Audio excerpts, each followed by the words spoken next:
Well, welcome to everyone. Please feel free to keep the chat going, introduce yourselves, feel free to answer the chat prompts that we have here.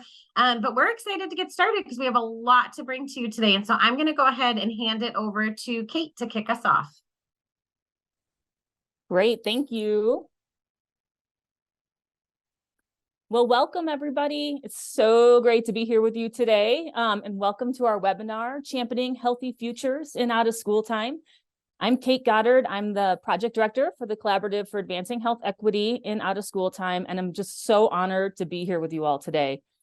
Thank you for taking the time today to join us and to connect with out of school time professionals across the country who are committed to supporting healthy futures for our youth and staff in out of school time. Today's event is really a celebration of this work, and I'm so excited to hear from our amazing lineup of presenters. It is going to be quite the hour.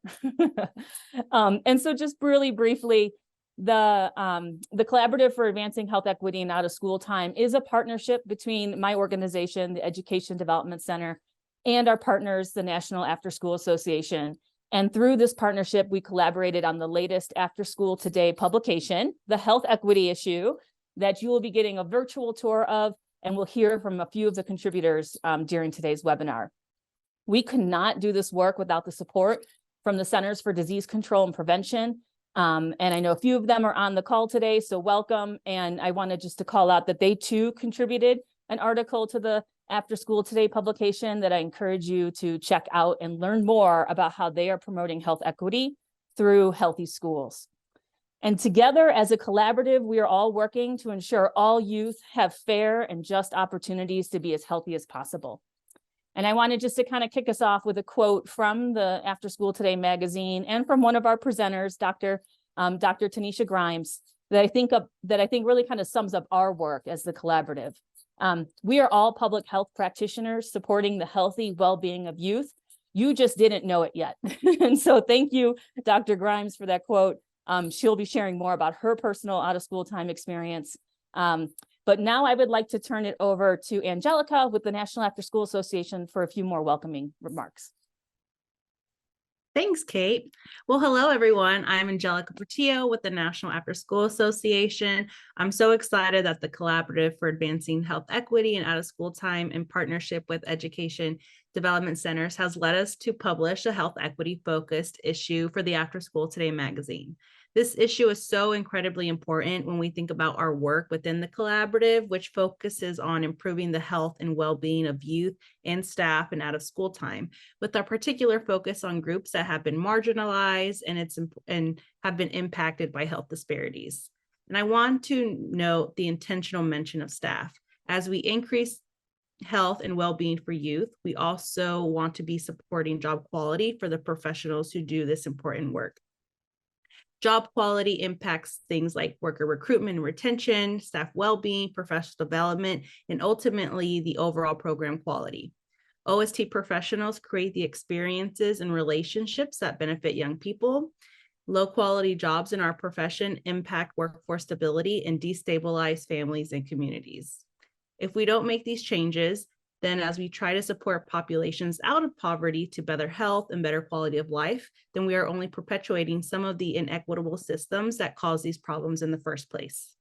If we can't attract people to the profession and keep them, then we will not be able to provide the services that kids, families, and communities need, much less at the level of quality that is most impactful. And ultimately, positive impact is why we're all here.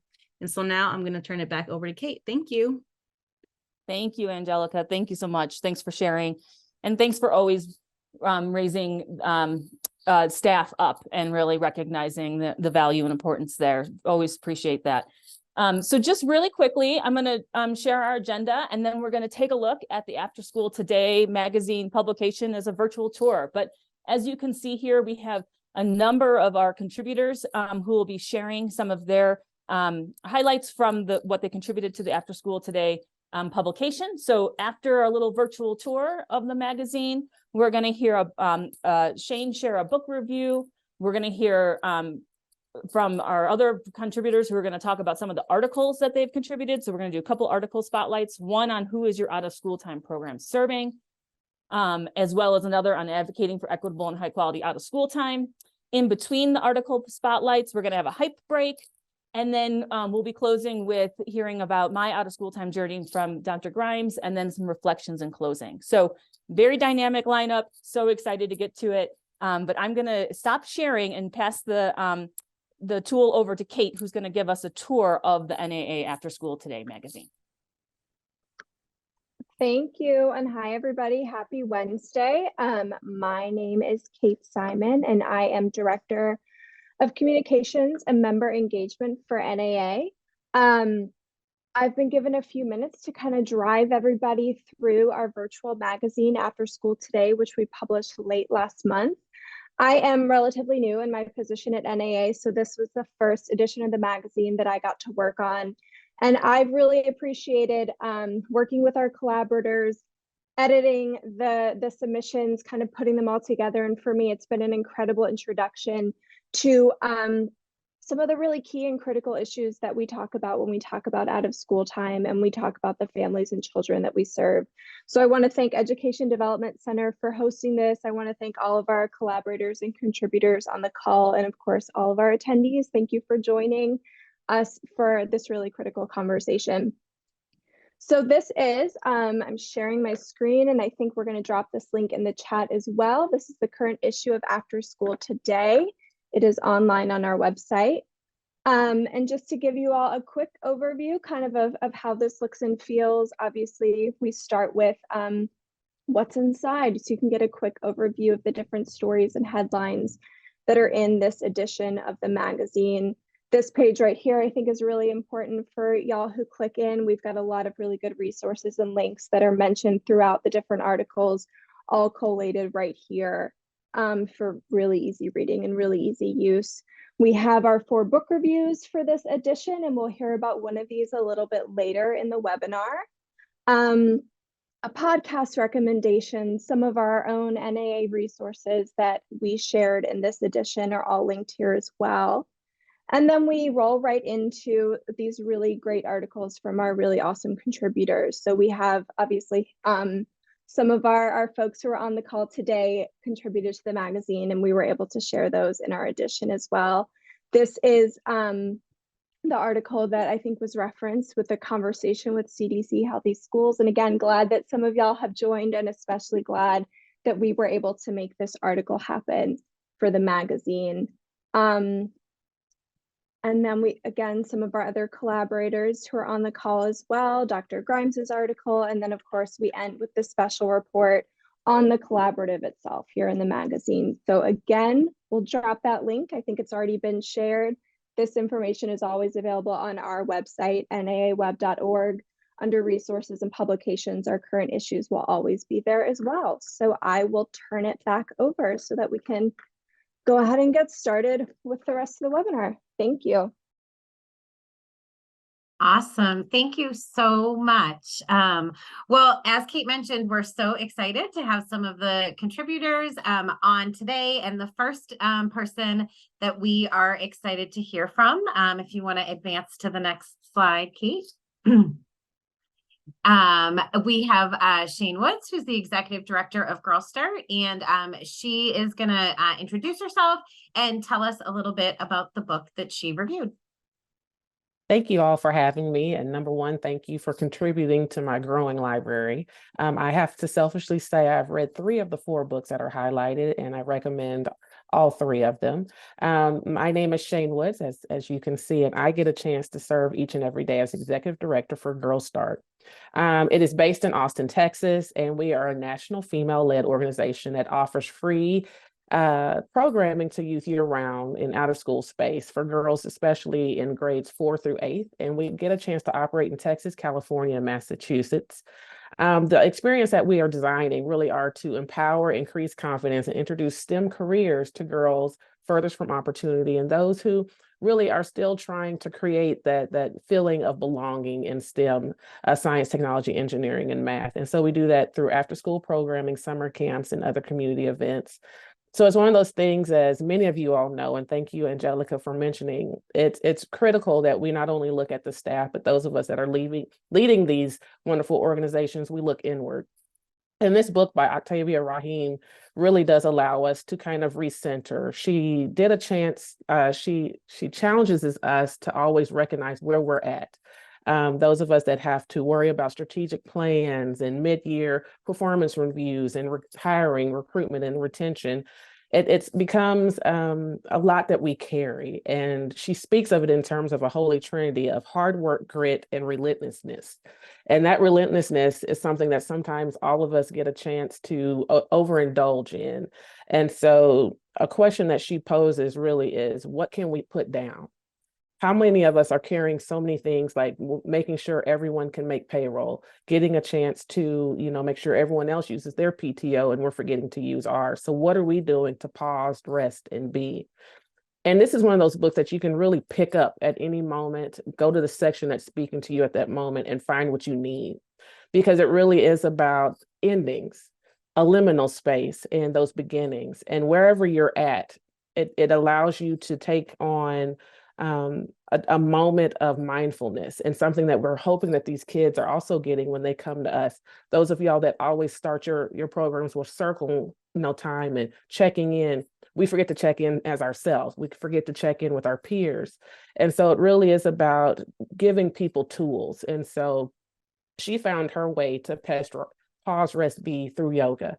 And it's one of those things that it gives you a way to enter this in a way that however you show up in this world, religiously or spiritually or agnostically, it still speaks to you. It's a lot of reminders of how to be an adult sometimes, how to be, a person who gives so much. How do you restore within yourself? And something that I really liked is that she mentions, be still and know. And that's when it's one of those things of like, how often are you really making time to just be with yourself? I love to hike, I love to walk, but I also end up listening to music at the same time. I've learned to take that music off and just listen to the world around me, just to breathe, listen to my own feet hitting the ground. And it really is reminding us of who we are, and that we all need to take stock. I love that she actually started with endings. It's one of those things that it's a way of saying, kind of reversing what many of us want to start with something. And it's like, but we need to figure out where we're at in this world. She mentions liminal spaces. Those of y'all that are gamers, that back rooms is what I thought of when I got to that chapter, in terms of those spaces of you're kind of in the no man's or no human's land. And what are you going to do then? And I really enjoyed this one quote that I will share with you all, in terms of, it was something that I needed to ask myself. And this is preparing you for what you asked for. Walking the road to your dream prepares you to arrive at it, to live it, to love it, to know how to greet it, to thrive within it.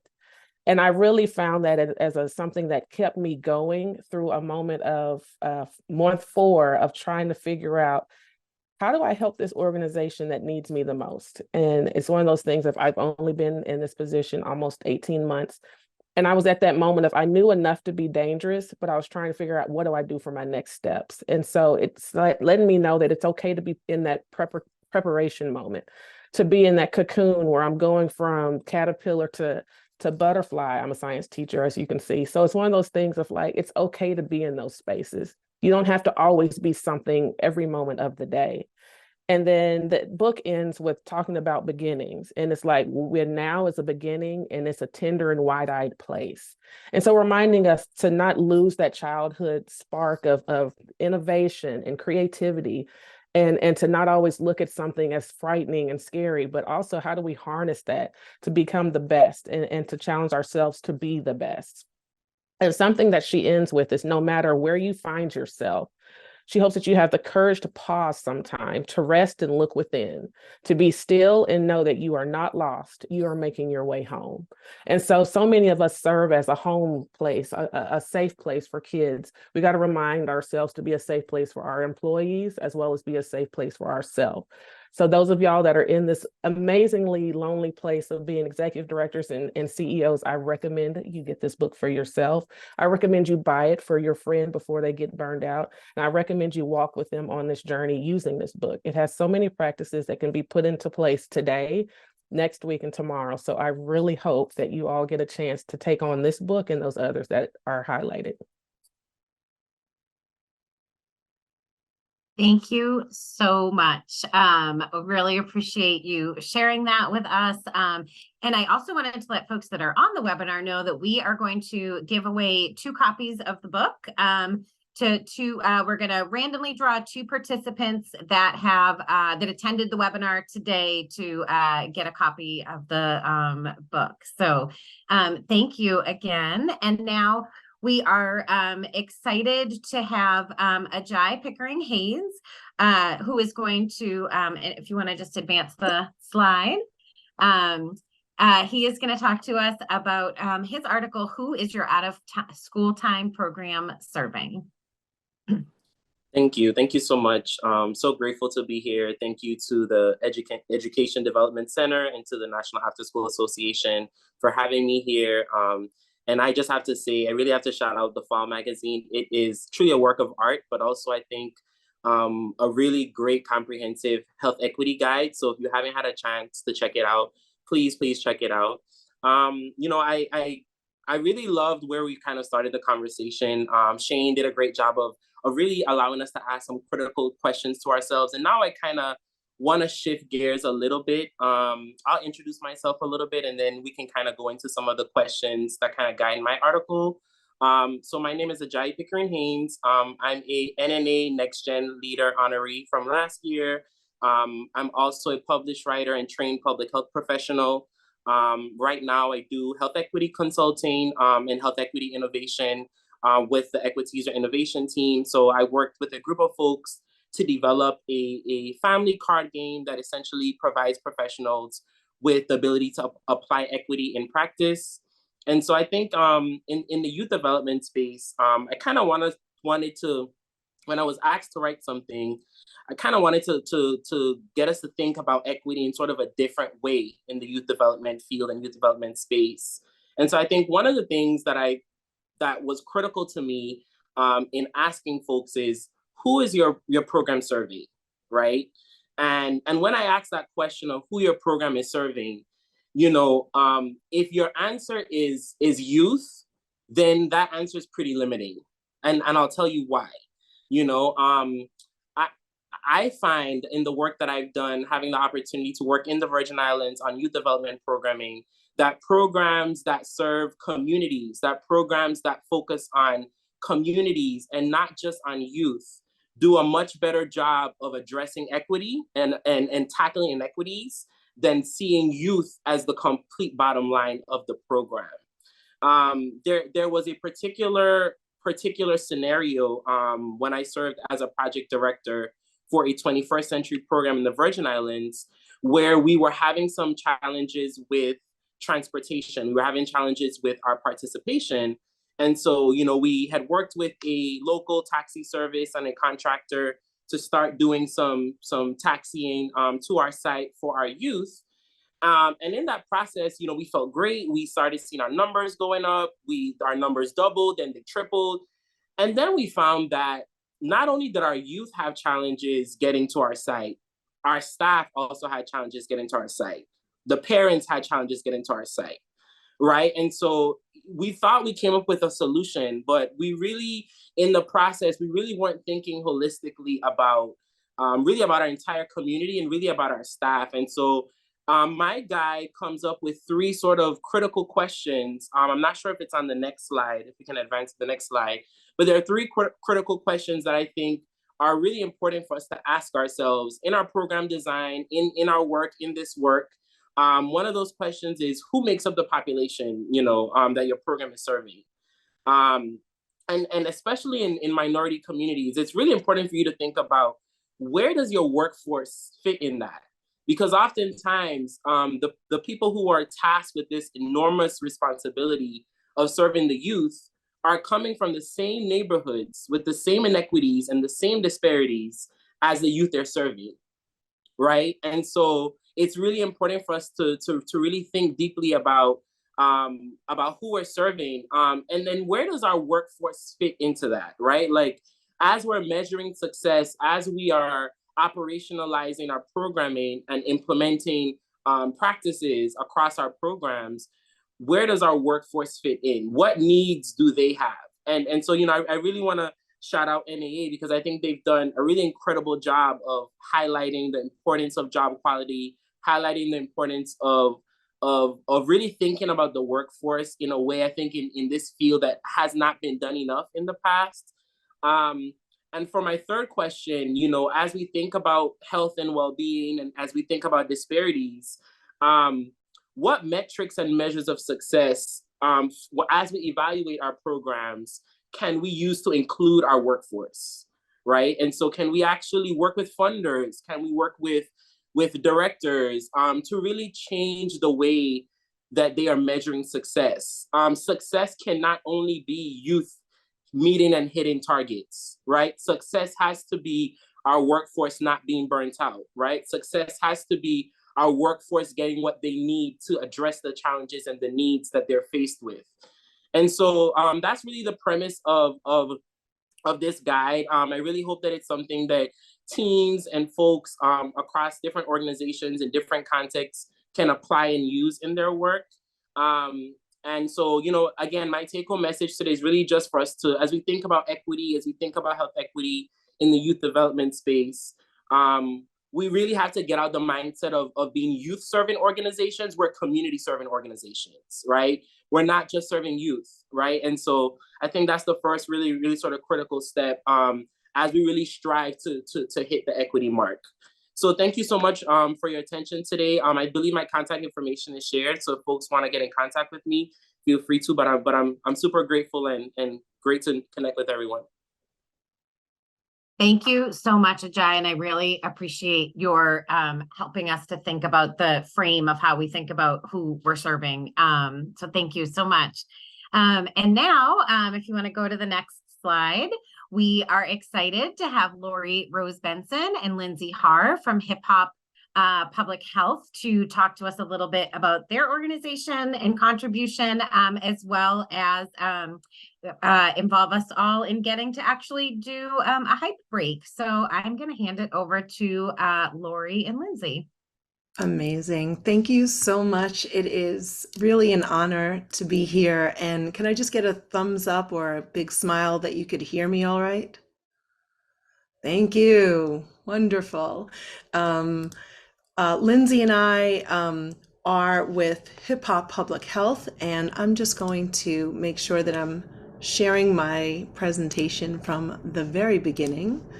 Sorry about that. Here we go. Alrighty. All right. Hip Hop Public Health, that is a mouthful. And I have 6 minutes. And for anyone who is hip hop adjacent and may know of one of our founding artists, Dougie Fresh, 6 minutes is pretty pertinent in his world. So I'm going to do my best to give you a quick introduction and help us get a little hype today. So we are a nonprofit that creates evidence-based and innovative fun resources blending science and art and culture. And we were really thrilled to be highlighted within a terrific article within the magazine edition that you just saw that takes you into a little bit of, the background and sort of how we do what we do and why we do what we do. Ultimately, and really just so connected to the previous presentation, while our target audience is mostly young people, we're really looking at young people as being ultimately the community health workers for their families and communities. So it's not just about us creating resources and programs that deepen their health literacy and knowledge and skills, but it's really all about the behaviors that then they could share with their immediate family and peers. Everything that we do is powered by science. Our founder, Dr. Olajide Williams, who's a neurologist and a professor and a dean at Columbia University Medical Center in New York City, has created this framework called the multisensory, multi-level health education framework, which really looks at the connection between art and science and culture. And when I say art, I mean mostly the art of learning through music or movement, and sometimes it's visual art like animation. For culture, for us, we focus on the culture of hip hop, that genre that was created 50 years ago, really as a result of health inequities in communities of color. And when we say science, it's about the science of behavior change, the science of learning through music, the science of learning through evidence-based strategies that can help capture attention and deepen behavior change. We have this very, very interesting interdisciplinary team that connects artists and educators and researchers and public health experts. And hip hop is a big part of our name. And we work with folks that are the guardians of this genre, people that are socially conscious, that really were part of the beginning of this genre when it was about communicating of and amongst the community. So you may recognize some of these names from Dougie Fresh and DMC and Chuck D and Ashanti and Salt. But we are really proud to not just look at them as, celebrities that collaborate with us, but they are truly part of our family. So why music? Music, you hear this, right? Music can affect us in profound ways. It can impact learning, it can deepen connection, it can lower stress, and as I mentioned, for us, why don't we use music more?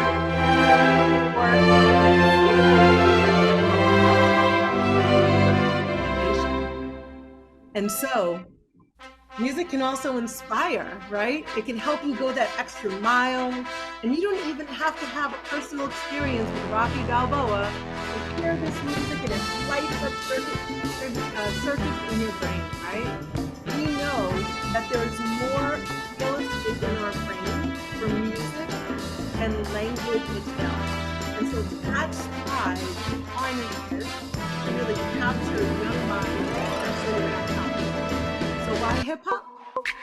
As I mentioned before, hip hop was born in the Black community. It came out of struggle. It came out of health inequities and the desire to connect socially and lift up voices. It also is the #1 genre in the country when it comes to downloaded and consumed music, and even globally. And so when it comes to some of the resources that we create, and we're going to focus a little bit on dance because I could tell that you all are ready to move a little bit and take a hype break with us. Don't worry, we're not going to be broadcasting your moves on the internet, or maybe we will. No, it's all good. Safe space here. Dance is a wonderful way to be moving. I'm sure many of you embrace that in your after school programs, in your out of school time programs. It can be culturally relevant, it could be fun and collaborative, and it could extend beyond young people. Intergenerationally, it's an alternative to sports and just fitness, which sometimes may not be the way to connect with young people.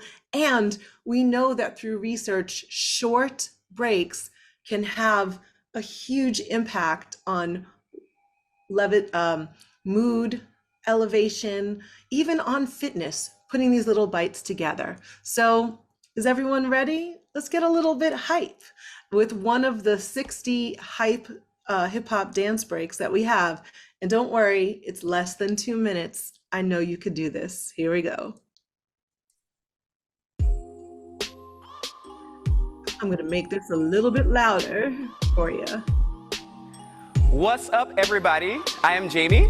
I'm Ixia. And I'm Mark. And we are breaking it down. If you want to stay seated, stay with Mark. If you want to stay standing, go with Ixia, or go all out with me. Today's step is, it's a vibe. Let's start nice and easy with a nice little bounce right here. Just bounce it out. All right, we're gonna take 2 steps to the side. All right, are you ready? You ready? All right, here we go. 2 steps right here. That's a 1. That's a 2. Other side, step. And we're gonna take a single heel. So you go heel, and heel, and heel. One more time, let's try it slow. 2 steps to the side, 2 steps to the side. Good, and now 4 heels right here. That's 4, that's 3, that's 2. Let's take it a little bit faster. Here we go side and side. There's your heel, there's your heel, there's your heel. One more time, go side and side. Now heel, heel, heel, let's bounce it out. All right, nice work. Now we're gonna add the upper body, which is your arms, all right? So, I'm gonna take 2 steps to the side. Arms will go side, out strong, take it to the other side, right here. Good, now you're gonna take airplane arms, airplane. Just fly over your life right here and vibe it out. One more time, take it to the side. Big arms, right there, good. Big arms. And then we go, fly it out. I think we should take it up to tempo. You ready? All right, let's take it a little bit more. Here we go. To the side, here we go. All right, to the side, let's fly. Hey, good. Again, down side. Good. Now, you're gonna find your vibe. So however you wanna fly, you fly it out. Remember, if you wanna go with me, right here, all out, right here, fly it out. If you wanna stay with Ixia, that's cool too, or sit down with Mark. Hey, good, fly it out. Let's take 2 more, side, side, and fly it out. Last time, you got it. Woo! And we fly it out, out. Let's stay flying and find your vibe. Nice work, everybody. Make sure you keep dancing and vibing. Woo! Nice work, everybody. Give yourself a little hand, a little pat on the back. So where could you find these resources? And did I say that these evidence-based resources are all available for free? They are. You could find them on our website, hhph.org. There's over 200 videos, songs, animated, live action, over 60 hip hop dance breaks, and coming in January, we are launching in collaboration with the University of Hawaii at Manoa, Hype Hawaii, which is a beautiful fusion of hype, hip hop breaks, and hula, brought together with native Hawaiian artists, choreographers, singers, composers, and more. So stay tuned for that. That will be on our website before the end of January. Last thing I would love to say is, how can you access all of the wraparound educator toolkits and resources that we have? Well, we have a free ambassador program that just launched. It's called Health MCs. They're the masters of their classroom, whether that classroom is in a school, in a library, in a summer camp, with a bio bus at home. And all you need to do is take a look at hhph.org, go to the Health MC site, and you can sign up to have access to all of the wraparound lesson plans and toolkits and decks and family materials. And look forward to staying in touch with all of you. Thanks for the opportunity to share this information today, and look forward to getting hype with y'all in the future. Oh my gosh, thank you so much. Not only for— And was that 6 minutes? Was it 6 minutes? I mean, it's fine because we were running a little bit ahead. You were great. Oh, sorry. All right. Can everybody hear me now? Okay. Thank you so much. And no, that was perfect. Thank you for sharing the break with us, which I was doing, I promise, even though I was off video. And but also for all of those amazing resources. I can't believe they're all available and they're free. And so we have the link in the chat if folks want to check them out. And and I see Heidi from NAA is posting in the chat that they will also be at NAA's convention in March. I forgot to say that. We'll be presenting there, and we will also have an exhibit booth as well.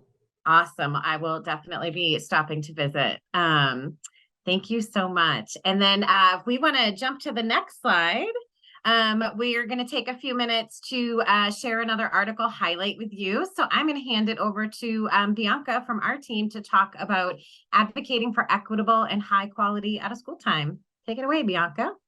Wonderful. Thank you so much, Claire Grace. And thank you to the hip hop dance break that we just had. I was actually doing it. I'm like, wow, I can't wait to get into the pool later on today. This is like part of my warm up. So thank you for that. So again, my name is Bianca Reed, and I had the pleasure of contributing to the magazine with an article titled Advocating for Equitable and High Quality OST. So in this next slide, we're going to take some time. No, I'm sorry. In this current slide, excuse me, we're going to take some time to identify, well, what is health equity? What is high quality? Because I feel as if we keep hearing these terms, these buzzword terms, but folks may not really know what they actually mean. So when we talk about high quality, we're focusing on programs that continuously reflect on worthy practices. They also align with research-based standards and make improvements based on the needs of the children, families, and the communities that they serve. So with high quality, we're always focusing on how can we improve? How can we make things better? Now, when talking about equity, we want to make sure that we acknowledge that equity recognizes that each person has different circumstances, and we want to make sure that we are allocating the resources and opportunities opportunities needed to reach an equal outcome. Excuse me.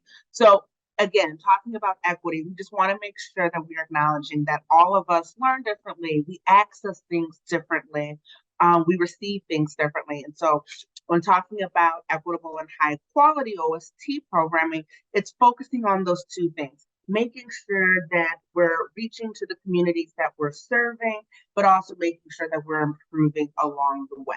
Now, although this may I may be singing to the choir here, but it's important to remember that access to equity and high quality OST programming remains a challenge to underserved and systematically excluded communities versus economically advantaged societies. And so within this article, we explore equity and high quality OST programming and promising practices that can be a catalyst for change. So in this next slide, we talk about, what are those three main things that help someone become an advocate for equitable and high quality OST. An advocate is someone who takes action to support a cause based on self-interest or the interest of a group of people. Advocates work to spotlight the perspectives and experiences of groups to elicit social change. So how can we do this? How can we be an advocate for equitable and high quality OST? Well, one of the first steps we can do is to listen to our staff, our youth, and our families. So we're engaging with our OST communities. We are listening to our communities so that we can improve school attendance, academic performance, and the feeling of value. And that's something that's incredibly important to everyone, no matter if you are a participant or you are working in an OST facility. So we want to encourage folks to consider partnering with a community-based organization and conducting a needs assessment to really understand the expectations of the OST community. Now, this assessment can inform the program's action plans for identifying targeted strategies for success. So again, really just taking the time to do an engagement and feeling out what does the community want and need from this OST programming. Next, we want to make sure that we're talking about respect. This is an incredible point in regards to becoming an advocate. Respecting, when we're talking about equity in OST, valuing the differences between cultural responsiveness and competence and embracing both practices is essential. And in this article, we talk about the differences between what is cultural responsiveness and then also what is the difference in cultural competency. Cultural responsiveness and cultural competence must remain a priority in OST programming. And these actions and ways, these are the actions and ways that are thought about that are incredibly complex, but we also know that it's possible to incorporate within programming. And then the last thing we acknowledge within this article, is actually becoming an active advocate. So we know the importance of engagement. We know the importance of respecting the communities that we serve, but how do we become active? Now, this is a great way. Becoming an active advocate includes amplifying our voices so that we can activate change within our communities. So again, within this article, we provide some really great resources on how to become an active advocate for equitable and high quality OST. It is a short article, it's an intimate article, but it is jam-packed with great information. And we hope folks get some time to check it out and really think about what else can they be doing to accelerate all of the great work that they're doing in OST programming. And so we look forward to sharing these resources. And again, our contact information is listed in the article as well. If folks have questions, comments, concerns about how can they also be a champion for high quality and equitable out of school time programming. Thank you. Thank you so much, Bianca. And now I'm also excited to have our next speaker. If you want to go to the next slide. We have Dr. Tanisha Grimes, who is going to talk to us about her article and a little bit about herself and her out of school time journey. So I'm going to hand it over to you, Tanisha. Hey, so hi everyone. So I'm just going to take you through a little glimpse of my OST journey through life. So we can start with the next slide. And I have a question for all of you. If you recognize what this is a picture of, type it in the chat. Like, what is this? And I am going to date myself and not age myself. I am a Gen Xer. So, and everything that comes with that. So I see some things coming in the chat.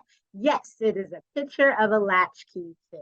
And I'll read to you the official definition of a latchkey kid, which it is really a child who is at home without adult supervision for some part of the day, especially when school is out until a parent returns from work. And so that was me. That was actually my whole community. So that was my out of school time experience. Like my whole community was that way. We all walked to school together and talk, and we all wait for each other after school, walk home with each other, make sure we helped each other with our homework, and ate snacks until our parents came home and our caregivers came home. And that was my community, and I have nothing but fond memories of it. But I also didn't know that there was any other type of activities or anything out of school time. So that was it. It's like you get to walk at home with your friends and like hang out and then make sure everyone is cool. So that was really the beginning of my sort of out of school time experience. It was kicking it as this latchkey kid. So if we go to the next slide, there also, although I had fond memories, there's also could be some downfalls with how having adult supervision at home. For instance, this lovely 12-year-old girls, myself, got dressed up and maybe no one was there to sort of tell me what I looked like when I left the house, although I was in style then. But also as that 12-year-old, I think that's really when my focus on health really started. And my dream was about like, hey, I want to save the world one person at a time, because I knew I wanted people to be healthy and happy. And I was like, okay, like tackling the whole world at once, that's a lot. So if I do it one person at a time, then that's easier to do. So that was always my focus and my optimism, but it was really about making the world just a healthier and happier place. I didn't know what that looked like beyond being a doctor, but I knew that like somehow health and happiness was related with each other. So if we go to the next slide and we skip forward a little bit in my life, you're probably wondering like what Jerry Rice has to do with my out of school time experience. And I must give a shout out. I grew up in the Bay Area. So shout out to my San Francisco 49ers, best team in the 80s and early 90s. But Jerry Rice was important for me because he is actually considered one of the greatest wide receivers of all time.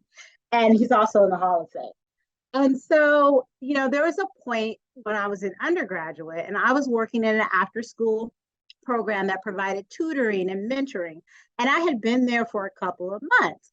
And so we were playing football with some of the kids before the actual program started. And I was the all-time quarterback. So I was the quarterback for both teams because the kids were like, hey, you can throw, let's do this. And so one of the new tutors had came And he looked at me and he was like, why are you the quarterback? Like, do you even understand the game? Do you even throw the ball? And before I could respond to him, one of the kids came up to him and said, can she throw the ball? Yes. And she can run and catch just like Jerry Rice. And I never forgot that. And the way that young person just had my back, I didn't even say anything. I just kept playing the game. But I think it was then when it hit me in that very moment on that field in front of that out of school time program, it hit me the relationship that I had built with that young person and the trusted relationship that I became, that I was like, oh my goodness, like, wow, like look at the difference and the impact that I'm making, being able to bond with these young people in this space out of school time. And I didn't even have to think about it. That person had my back. And it started to sort of come together for me like, wow, like, you know, being and building that trusted relationship, that's a dimension of health. Doing this in this out of school time space that's not in school, like we've done that. Like that's also, you know, coming together for me. So it started to marinate a little bit for me what sort of this out of school time journey could look like and how it was actually something that I could be able to do with my life. So then if we jump ahead, I think this is where really all of the pieces connected for me together. And this is when I got my master's of public health and eventually my PhD, but in public health at Rollins. And really public health like really opened my eyes for me because it really is a multidisciplinary approach to really what systems do we put in place in order to create a healthier world, right? And going back to that saving the world, but not quite in that space, but it really is about like, what does it take to help people be healthy, to help give them that access to that spaces? Because we can have all the resources in the world, but if people don't have equitable access to it to be able to live a healthier life, then it doesn't work. They can't do it. And I always wanted to work with young people, and that was my focus. And that's really how it clicked and it came together for me. So like Rollins was a great place. It just built this public health career for me. And I knew I wanted to do it in that out of school time space because as I traveled throughout, I got to be creative and do different things and also see how out of school time was really part of that ecosystem of what helps a young person thrive along with families and communities and schools and all of that really taking a village. So then if we look at this next slide, one of the things that public health has, they have these 8 dimensions of public health. And I can guarantee you that smiling, happy, in love at the time, 16-year-old girl, and that is a VHS of Sister Act in my arms, as well as the ring I'm wearing of the guy I was dating. I wasn't thinking about all of these dimensions of health. I didn't know what you were talking about. I didn't know how they all came together. But I can guarantee you some of those adults in my life, they did. And they were working hard to help me access these and be able to help me thrive as a person. And now we're all those adults for young people and creating those spaces for young people.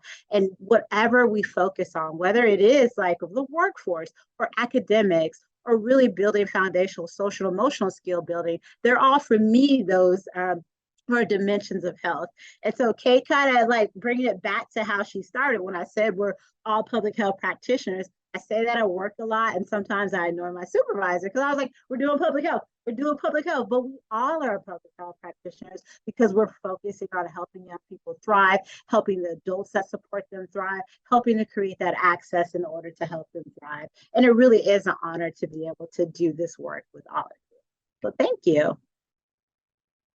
Thank you so much for sharing that. And I just want to give an additional thank you to all of our presenters, and then just have, if in the last couple minutes that we have left, encourage you to stay on because we want to share with you some exciting events and opportunities that we have coming both through the NAA and through the Collaborative for Advancing Health Equity. And so I'm going to hand it over to Angelica to tell us about what they have coming up. All right, thank you. So I'm going to also have 3 quick slides here, and I'm going to have Kate drop links in the chat for me. The first one, to keep up to date on all that we're doing at NAA when it comes to this work, our health equity work, just our Thriving Workforce Initiative, all that encompasses at NAA. Stay up to date through our membership. So Kate's going to drop the link so you can sign up for that. Next slide. Next week, we have a webinar on utilizing NA's core knowledge, skills, and competencies. This is what after-school professionals, those that work with youth need to know, show, and grow in out-of-school time. And we're going to talk about our new self-assessment tool. So it's going to be a fantastic webinar if you can join us. Next slide. Which was kind of mentioned today, but our convention is coming up in March 17th through the 20th, and it'll be here in Dallas, Texas. And I keep saying this, but I'm here in Dallas. So I feel like I'm having one big after school party for everyone I know, and I'm very excited. And if you haven't been to NAA before, it's called a convention. So it's unlike any conference and after school you've been to. So I encourage you all to attend, and the link is in the chat. Thank you. Thank you. And also, again, hi, this is Bianca again. Also, we just want to acknowledge that in addition to getting an email with all of this great information and the materials, we will be sharing some really great information about our website, which is on the NAA website. So we have a link on the NAA website where folks will be able to view previous events that we've held, including recorded virtual institutes, and additional resources that are available to everyone. So please feel free to review all of these great resources and share them with your contacts as well. Additionally, we do want to acknowledge that we have also a couple of great things coming down the pipeline. First and foremost, we want to acknowledge that we have a community of practice coming up. This virtual community of practice will take place from January to May, and it is a come as you are type of setup where we will have various topics every month, and we want folks to come in and join a session that they either feel a strong connection to or they want to know more information about. And of course, we will be sharing that information later on as well. Additionally, we want to acknowledge that we are here for you. So if you have any technical assistance questions, comments, or concerns, feel free to select the technical assistance link that will be provided again in a follow-up communication. It is a Google document where we ask folks to kind of just tell us what they need, and we will be in contact with you to provide you with that individualized and targeted technical assistance. And then last but not least, one thing that I'm sure that folks can tell from participating in this webinar is that we want to hear from the people who are doing the work. We want to hear from you.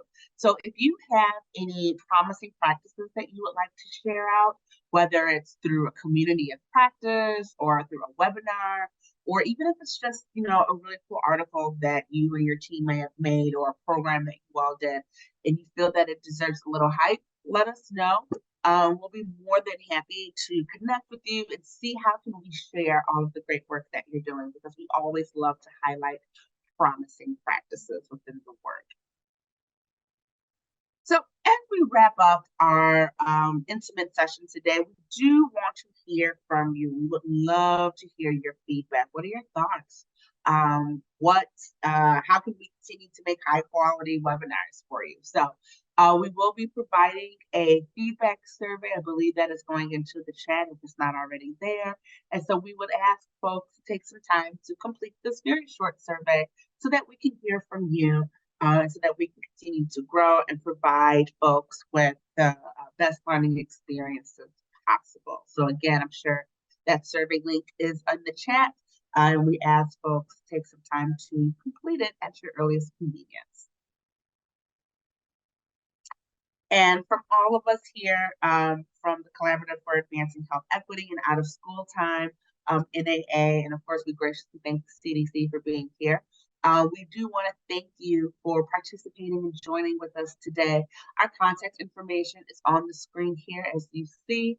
Again, feel free to reach out to us if you have any questions, comments, or concerns.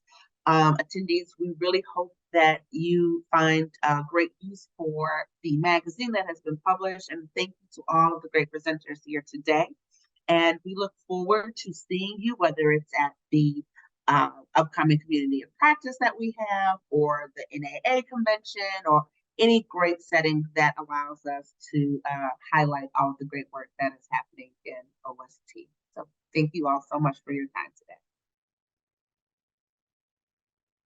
Don't forget to complete that survey.